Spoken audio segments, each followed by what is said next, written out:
अस्सलाम वालेकुम नाज़रीन, मैं सैयद आमिर हनीफ, आप देख रहे हैं गवाह न्यूज़। हिंदुस्तानी मुसलमानों ने जुम्मतुल विदा के मौके पर जहां लाखों की तादाद में मुख्तलिफ मसाजिद में नमाज अदा की, वहीं इस अज़्म का इजहार किया कि वो हिंदुस्तान को हर हाल में फ़िरक़ा परस्ती से पाक व साफ़ रखने के लिए अपनी आखिरी सांस तक जिद्दोजहद करेंगे। हिंदुस्तान किसी एक फ़िरक़े की जागीर नहीं है, बल्कि आज़ाद हिंदुस्तान की तारीख़ मुसलमानों के खून से लिखी गई है। आज जो हिंदुत्व तहरीक चला रहे हैं और हिंदू राष्ट्र का ख्वाब देख रहे हैं, वो तो अंग्रेज़ों के वफ़ादार गुलाम थे और आज भी इनसे वफ़ादारी निभा रहे हैं। मुल्क की तक़सीम के बाद जिन मुसलमानों ने हिंदुस्तान में रहने को तरजीह दी, गुज़िश्ता 72 बरस के दौरान हज़ारों फसादात में जान व माल की कुर्बानी के बावजूद इन्होंने कभी भी इस मुल्क को छोड़ने का तसव्वुर नहीं किया। अब एक ऐसे वक्त जब सरकारी मशीनरी की निगरानी में मुल्क की मुख्तलिफ मकामात पर मुसलमानों को जानी और माली नुकसान पहुँचाया जा रहा है, हिंदुस्तानी मुसलमानों ने ये अहद किया कि फ़िरक़ा परस्तों को हर हाल में कुचल दिया जाएगा, कानून के दायरे में रहते हुए इनसे निपटा जाएगा। मुसलमान इस हकीकत से वाकिफ़ हैं कि जुल्म ढाने वाले अनासिर इंतहाई बुज़दिल हैं और पुलिस और दीगर सरकारी मशीनरी की मदद के बग़ैर वो मुसलमानों का सामना भी नहीं कर सकते। न सिर्फ मुसलमान बल्कि सिखों और ईसाइयों के ख़िलाफ़ भी जिस तरह से कार्रवाई हो रही है, इसका ख़ात्मा बहुत जल्द हो जाएगा। इसी दौरान श्रीनगर की जामिया मस्जिद में नमाज जुम्मतुल विदा की इजाज़त नहीं मिली।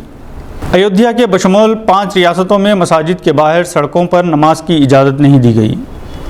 अयोध्या में बजरंग दल के कारकुनों ने शर फैलाने की कोशिश की, जिन्हें गिरफ्तार कर लिया गया। हरमैन शरीफैन में नमाज जुम्मतुल विदा की अदायगी के रूह परवर मंजर देखकर दुनिया भर के मुसलमान अश्कबार हो गए, क्योंकि कोरोना की वजह से हरमैन शरीफैन में भी उम्रे की अदायगी और नमाज तरावी में तादाद बहुत कम थी, मगर आज जुम्मतुल विदा के मौके पर हज़ारों की तादाद में एहराम बांधे मुसलमानों ने नमाज अदा की।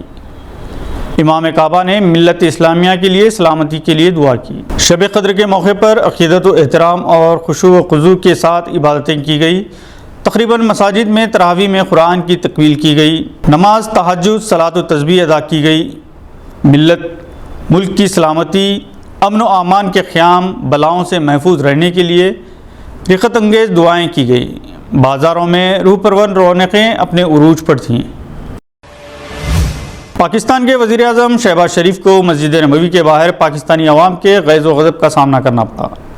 इन्हें देखते ही पाकिस्तानियों ने चोर चोर के नारे लगाए। शहबाज शरीफ के करीबी साथी शाहज़ैन बख्टी की जुल्फ़ें ने किसी ने खींच ली और वो लड़ाई पर आमदा हो गए थे, मगर लोगों ने बीच बचाव कर लिया। इस वाक़े पर मिले जुले रद्द-ए-अमल का इजहार किया जा रहा है। मस्जिद नबवी सल्लल्लाहु अलैहि वसल्लम का एहतराम का लिहाज नहीं रखा गया था, जबकि आइनी शाहिदीन का कहना था कि ये वाक़या मस्जिद के हदूद के बाहर का है।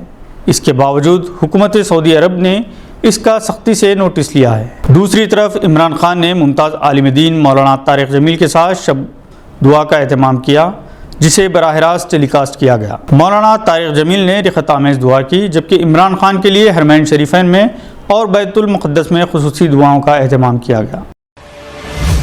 कश्मीर के IAS ओहदेदार शाह फैसल दोबारा अपने ओहदे पर जल्द बहाल हो जाएंगे। इन्होंने रियासत की हालात से मायूस होकर सिविल सर्विस से इस्तीफ़ा दे दिया था और सियासी जमात तश्कील दी थी। ताहम मोदी हुकूमत ने रियासत का जो हश्र किया और सियासतदानों का जो हाल हुआ, इसके बाद शाह फैसल ने सियासत से किनाराकशी अख्तियार करते हुए मरकज़ी हुकूमत से दरख्वास्त की थी कि इनका इस्तीफ़ा नामंजूर किया जाए और इनकी खिदमात को बहाल किया जाए।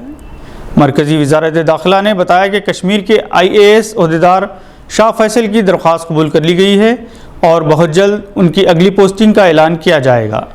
शाह फैसल 2009 में सिविल सर्विसेज में टॉप रैंक कर रहे थे और हिंदुस्तानी मुसलमानों के लिए वो मिसाल बन गए थे। आज के बुलेटिन में बस इतना ही। उम्मीद है कि आपने हमारे चैनल को सब्सक्राइब कर लिया होगा। बेल आइकॉन दबाना ना भूलें। खुदा हाफिज़।